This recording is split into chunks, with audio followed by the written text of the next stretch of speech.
Hello everyone, and welcome back to another weekly news update for Monster Hunter World. It's April 12th, and what everyone's talking about, of course, is the reveal of the Spring Festival. It's coming out on April 25th. So mark it down on your calendars. I believe for me is Friday. I'm not sure if that's true for you as well, because some of you live across the world. The other thing that we're all waiting to hear on still is when are we getting Arch-Tempered Nergigante? Capcom has been quiet, and we all immediately noticed he does not show up in the Spring Festival list of event quests. So there's kind of a theory floating around, and I think I somewhat agree with it. When we scroll down the event quest list, you'll see the Greatest Chungus is coming back, Greatest Jagras, and he leaves early. He leaves on May 2nd. Okay, so everything else is leaving on May 16th. He leaves early, and the theory here is that you're going to have 2 weeks of the other event quest that we saw during the Appreciation Festival, the name's Lavasiot, right? So that's the theory.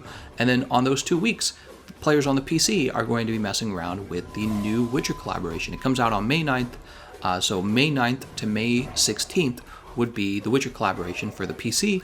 And of course, right after the Witcher collaboration comes out, that's the special assignment, right? You get the special assignment contract, Trouble in the Woodlands or something like that. Trouble in the Ancient Forest, I believe. Well, after that's over, you get Ancient Leshen. That's kind of how it worked on the consoles. It's fair enough to believe it's going to work that way on the PC. And then after Ancient Leshen is kind of mostly over, then the festival is going to end, and maybe we'll have a week or two. I think Ancient Leshen actually extends for itself for like a week. And then after that, we may be seeing Arch-Tempered Nergigante on both the PC and the console at the same time. That's the theory. It's actually not too far-fetched, because after Ancient Leshen, the PC is caught up to the console, right? So all this time, we've had this content drought. We haven't really had anything going on. It's very feasible to believe that that's what's going to happen. They're going to finish Ancient Leshen, and then everyone gets Arch-Tempered Nergigante. The only thing we don't know is, what does the timeline for that look like? Like, is Capcom going to give us a whole month of nothing to do, kind of like we've been doing for the last month? Appreciation Festival ended, month of nothing, Spring Festival, month of nothing again, and then Arch-Tempered Nergigante? Or is he just going to come out right after the Ancient Leshen? Nobody really knows.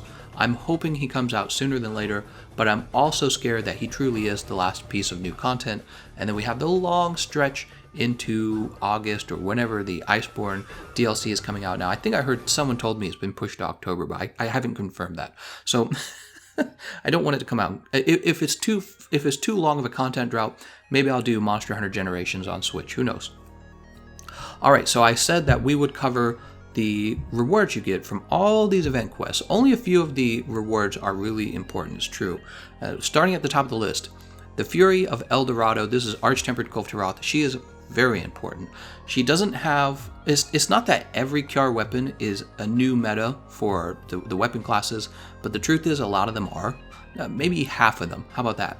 I'm guesstimating about half of the Kiar weapons are actually new meta. Keep your eyes open, especially for Kiar water weapons. Kiar water weapons tend to be new meta. Also, you have Kiar Ice Charge Blade is the one everyone talks about. Seems to be a big deal. So that one's terrific. Scrolling down the list, you have USJ Gold Star Treatment and USJ Blazing Azure Stars. That's used for unlocking the very cool looking Azure Star Lord armor set. The truth is, I never used that armor set, so I actually don't... My opinion of it has lowered. You also get the Azure Star Lord longsword. It's like a water longsword. Never use it. Rush of Blood gives you the Mega Man Palico outfit. Code Red gives you the Dante Devil... It's a charge blade, right? So it's not a good charge blade, and it gives you the Dante armor set. I never use this armor set. Not really important. Silent Deadly Fierce gives you the Assassin's Creed Mantle. Never used this. Not very good. Oop. Looks like my scrolling just kicked out. The Extreme Behemoth gives you the Layered Draken Armor set. For many of you, you have not finished this, so I would recommend trying to finish this if you're running out of things to do. If you ask me to do a live stream on it, maybe I'll do it and I'll do it with you. Ancient Leshen is coming back on console. Of course, on the PC, this will not be coming back because you guys will be getting it for the first time, presumably much later in the festival. So on the consoles, the reason you want to play Ancient Leshen is you get the layered Ciri set, you get the layered Geralt set, you get the actual Ciri armor set, okay? And this is going to come with full evade extender and full, or not, I think the evade extender only goes to 2, but I believe the evade window is full. I can't remember now. I have to look it up. It's a set I never use, essentially. I don't know if anyone does. If you do, let me know. Let's see what else. Crack of the Dawn, Chew the Fat, Where the Sun Meets the Moon. I believe Sun Meets the Moon is the Downy Crake Sleep Dual Blades. Never used these. I don't remember what Yaku with that gives you. Greeting the Gluttons gives you meal vouchers. That's actually kind of valuable, except that, on the PC, I just give myself... I won't talk about that. Timberland Troublemakers gives you the Downy Crake Hammer. It's not a powerful hammer, it's just a fun-looking hammer. That's it. Let's see what else we could every hunter stream. This is a big one. Okay, so this is actually important. This one's going to give you the Wyvern Ignition Greatsword. That's the strongest greatsword in the game by a pretty fair margin. So if you don't have that weapon, once the festival begins, that's your chance to pick it up. Really important. Triple Threat Throwdown. You could use that to unlock all your low-level decorations. Wiggle Resist gives you the Wiggler Head Armor, which of course you don't need anymore because you can just unlock the layered armor. Egg Lovers Unite gives you the Kulu Yaku Helmet, same deal. Deep Green Blues. Let's see what else. Waltz by Coral Waltz, Rolling with Uragon. A Royal Pain, so that's Mosswine Mask and Faux Feline Layered Armor. So that's layered armor. King's No Fear is Wiggler Head Layered Armor. A lot of you guys like that layered armor, right? And it also gives you the Sealed Eye Patch layered armor. Alright, and then we jump over here to the Arch-Tempered monsters. So with the Arch-Tempered Elder Dragons, I'm just going to give you kind of like what I believe is the best piece of armor from each of these Arch-Tempered Elder Dragons. With the Arch-Tempered Lunastra, she's available right now on consoles, and her best piece of armor is arguably the helmet, which gives you 3 levels of wide range and 1 level of peak performance. Arch-Tempered Zora Magdaros, he's an interesting guy. He gives you a new option for earplugs with the arms. He gives you a chest piece that gives you really good tremor resist, which is actually relevant for the Arch-Tempered Zenziva fight. And then he also gives you a coil, which is really relevant for fighting Arch-Tempered Koftaroth because it gives you Bombardier in a very efficient way. So he's actually really important. 3-piece from his set. Oh, here we are. Simple Task, Keeper of the Otherworld. Right, so see this one, Keeper of the Otherworld? This is for fighting regular Zenziva. And what you can do is you can use this quest to farm up the Zenziva horns. I never have enough Zenziva horns, and I have a method where you drop 2 boulders on his head, and that'll immediately break his horns, and then you just back out of the quest. When you back out of the quest, you still get the broken, that broken piece of his armor. Not armor, head, body. There we go, body. I have a video on it. You can watch it if you want. Just look up Zenziva Farm or something like that. But yeah, so it's a very good opportunity to farm his horns if you didn't have it. Of course, you have a lot of Lunastra weapons in the game, and that's the reason why you need those horns. Relish the Moment is for Solid and Shining Streamstones. I've been meaning to test that. I was supposed to do it last week on the PC, but I forgot to. So maybe I'll do that during the Spring Festival.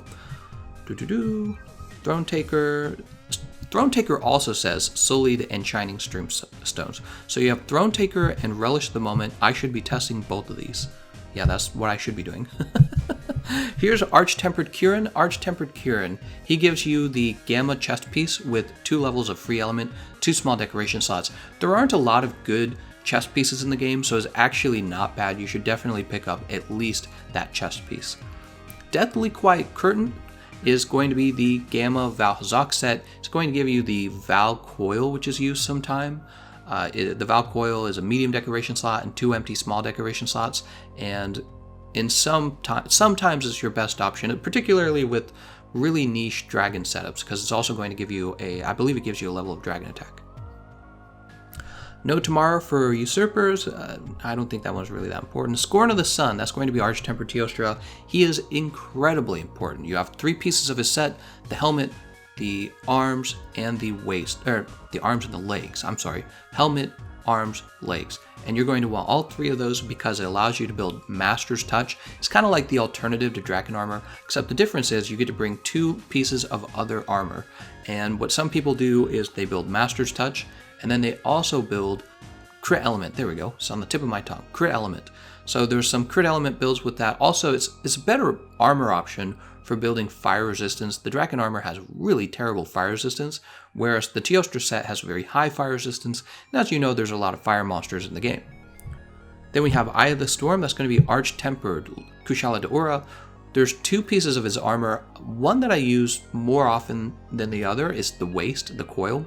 The coil is going to give you 2 levels of handicraft and 2 small decoration slots. It's actually very efficient and it's kind of niche. You use it with weapons that need more than 1 level of handicraft to reach white sharpness, right? You use it with those and you drop the Draken coil. The Draken coil is not the most valuable part of the Draken set.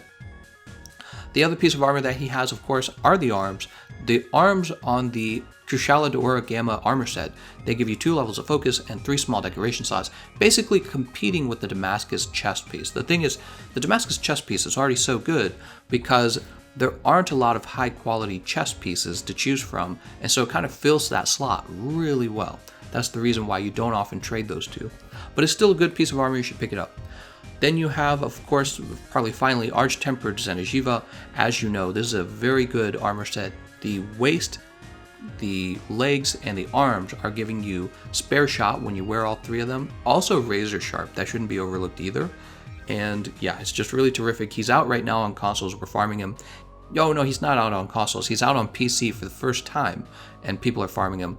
And then on the consoles, he's coming back, so if you haven't gotten his armor set already, you really need to. Finally, this last quest, the Greatest Jagras. I mean, it's kind of a joke quest. People were asking for Arch-Tempered Jagras.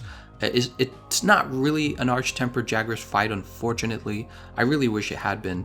I would be happy with like Arch-Tempered Barret too, to tell you the truth. But it's still very fun, and I really appreciate that Capcom released it. And what he really is a quick way to farm decoration. That's the best way to think of him.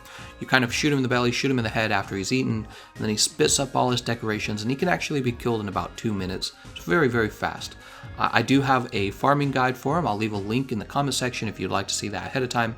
I'll also leave a link to my farming guide for the names Lavasiath, and we'll update you guys if we do see him coming down the road. We should know if he's coming in a week. Is that right? Or is it might be a little longer. It might be like 2 weeks. All right, well, we have talked about all of the events in the event quest. When the Witcher collaboration comes out on PC, you guys are going to want to play that because it's going to unlock the Geralt set. Geralt set is one of the best beginner sets you could pick up. So if you're just gotten into Monster Hunter World, you go pick up the Geralt set. It's really terrific for you. Also, you get the Hunter Runestone. That's really just more specific to the Ancient Leshen. And then you also get the level 7 version of the Witcher Sword and Shield. It's not very good at all. All right, I'm all done going over the news. I want to thank you all for watching, and I'll see you guys next time.